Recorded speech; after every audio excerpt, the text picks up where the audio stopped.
Remember, I was on the phone with one of my guy friends when I was back home and I was hanging out over a BFF house.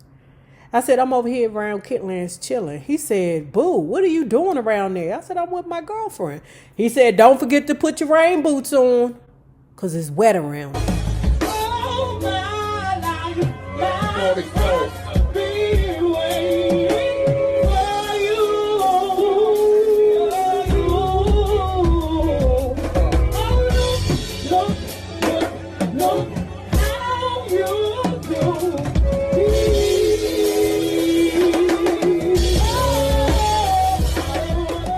It was also the time that PCP entered the picture, Angel Dust, in the city of angels. I don't know who brought it around first. Maybe a guy who knew someone in the house.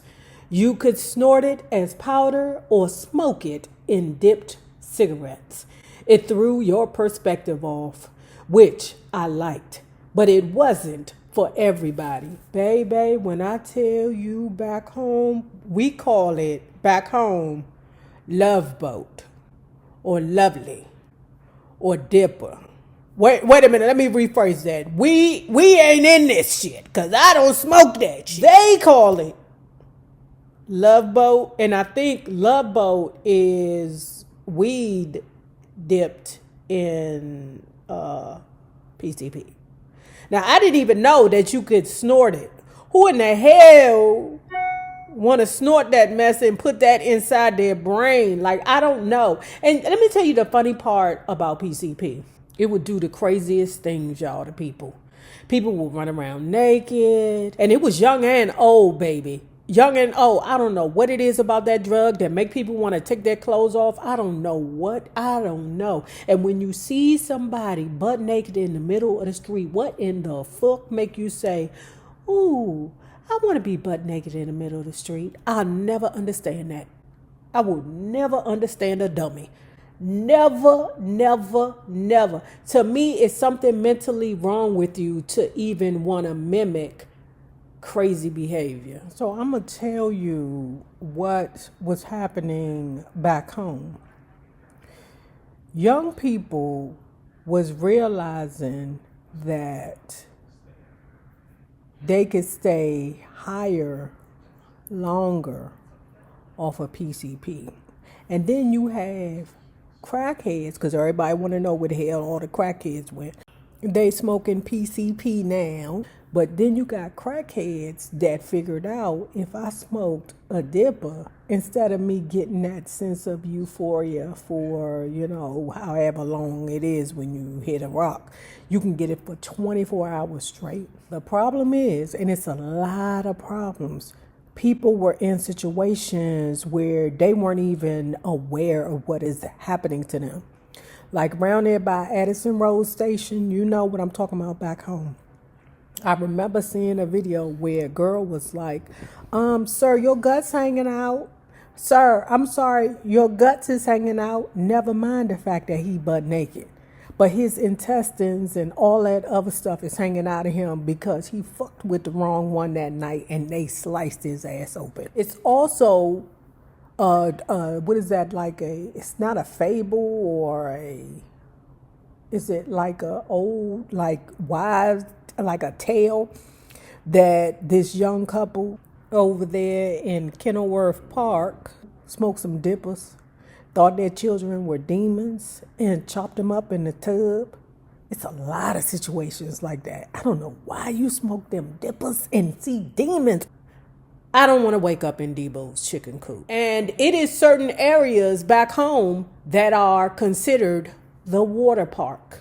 Where my girlfriend lived for a long time is Kitland. I remember I was on the phone with one of my guy friends when I was back home and I was hanging out over a BFF house.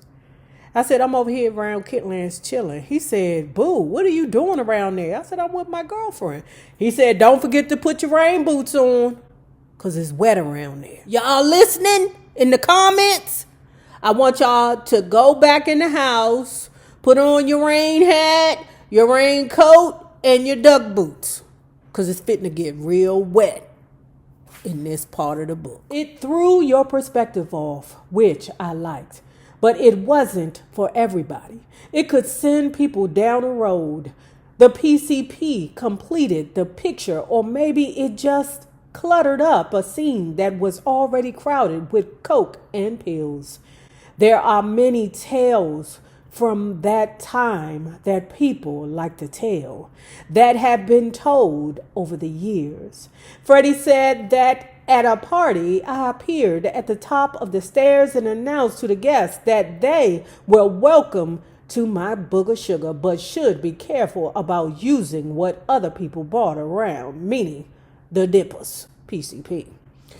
That'll be trouble, I said, and 2 people who didn't listen ended up in the hospital on the Jesus. Y'all, I'm going to talk a lot about this.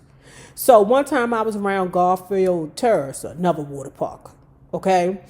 And I was hanging out and, they put it this way, they call it the water park because that's what they sold around there. Like each area is known for their prospective drug. Let's say Michigan Park is known for weed.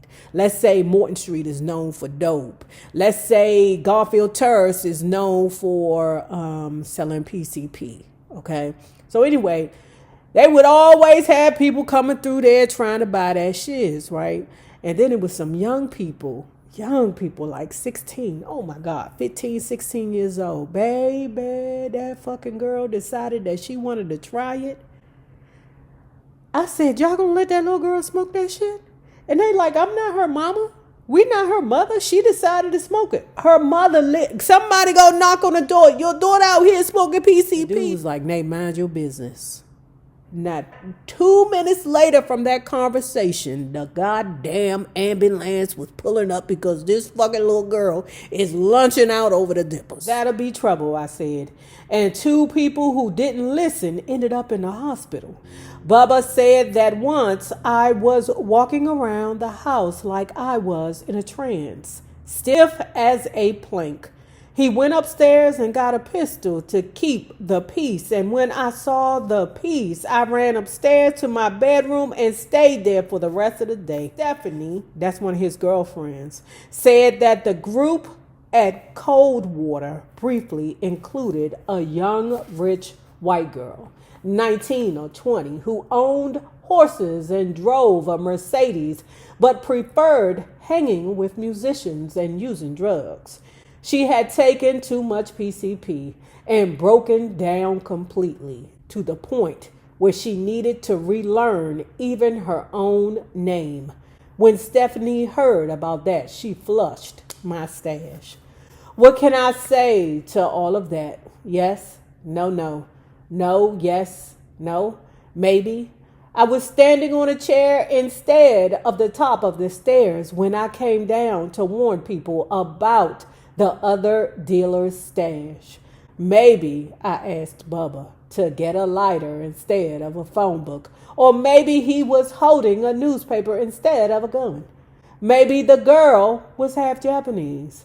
The details in the stories people tell shift over time. Ooh, baby. I don't want no parts of it. Y'all smoke that shit. You smoke that shit. I've always said this. And those of us who have been around for a long time, I will continue to say it. When you witness trauma in life, you either run to it or you run from it. Okay? I'm going to say, when I lost my mom, I'm not going to lie, I did go overboard with weed. I really did. I really did. And like I told you all, I did not get sober until I got Lulu, because Lulu meant this was the first thing in life that I nurtured and trained and groomed and things like that. That was my baby. Lulu, my dog, was my baby.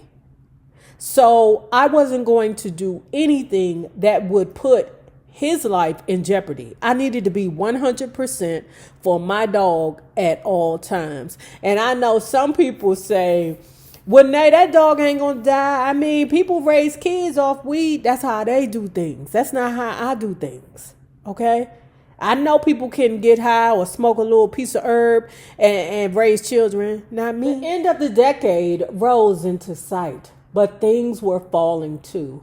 In December, Fred Hampton was assassinated in Chicago in his own apartment during a raid by the FBI. 2 days later, the Rolling Stones played at Altamont Speedway and hired the Hells Angels as security. And that was a big mistake.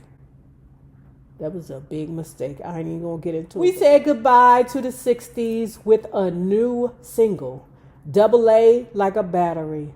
One side with Everybody is a Star.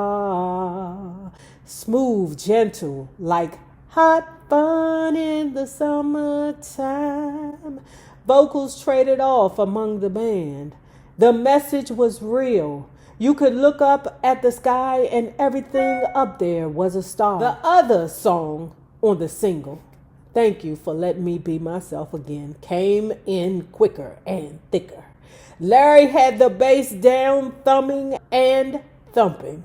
Cynthia's and Jerry's horns sometimes stabbed like a Morse code message, sometimes slid across the groove like a siren coming closer and then going away. Freddie played like a mother hunchy. Rose sang like a mother hunchy. Greg held the whole thing down. Like so many other songs, it meant what it said. Of the talk show hosts, Cabot was my favorite. He was in order. We weren't exactly friends, but like I said, I could feel when he was talking to me. Even so, I was a little nervous, which he noticed. It was a miracle I was there at all. Earlier that week, I had been in Cherry Hill, New Jersey, visiting Muhammad Ali. Ali had been on ice as a boxer since 1967, when he was stripped of his title for refusing induction into the army. In 1970, he was going to court trying to get back in the ring. After Cherry Hill, I didn't want to go to New York, didn't want to go to the show. It was nerves, and it was exhaustion, and it was a question. What did I need with another appearance? But everyone told me I was making a mistake. Go on the show, they said. I ended up on the show, on the set, in the chair next to Cabot, nervous, noticed, feeling it when he was talking to me. Cabot and I bantered and then got down to it. Tell me something, he said. I know you're responsible for all the music that you write. Do you sit down and write it? Sometimes I stand up. Laughter. The interview picked up speed. Cabot asked about my history studying composition. He asked about my DJ days. He also asked about how I felt about influencing young people. Everybody's an influence, I guess, I said. Everybody has an influence on a number of people. I don't think in our case it is necessarily the young. It's more the young of mind, you know? And some of them are chronologically much older than yourself, but they are younger than the both of us. Suddenly, our music was everywhere. Not just in the form of our songs on the radio, but in the form of our sound in other people's songs. Motown seemed especially interested. The Jackson 5 second single, ABC, used our blueprint back in 1968 in Harmony, when we had even had a simple as 1, 2, 3, easy as ABC moment. And the Temptations and Norman Whitfield had moved on from classic Motown to what people were calling psychedelic soul. It sounded familiar. Cloud 9. They got you there. They got to that Motown. If other people were going to build on my sound, I figured I might as well do the same. David Kapralik and I set up a record label where I could sign and produce groups other than the Family Stone. We named it Stone Flower. We got distribution from Atlantic Records and offices on Vine Street, and I went in search of new acts to find new artists and more musicians to back our acts when they played live. I held open call at a rehearsal space out on Santa Monica Boulevard, right near the Hollywood Freeway. New friends started to come around. I began to hang with Jim Ford, a white dude who wrote songs that some people called country, but to me were just songs. I said on a talk show once that Jimmy was the baddest white man on the planet, and that song like Dr. Handy Dandy Candy and Nikki Hokey were destroying the minds of people who have been led to believe that the world was flat. Jimmy and I were close for a while, off and on. He was more raw than he seemed. He thought I would hit it off with Bobby Womack.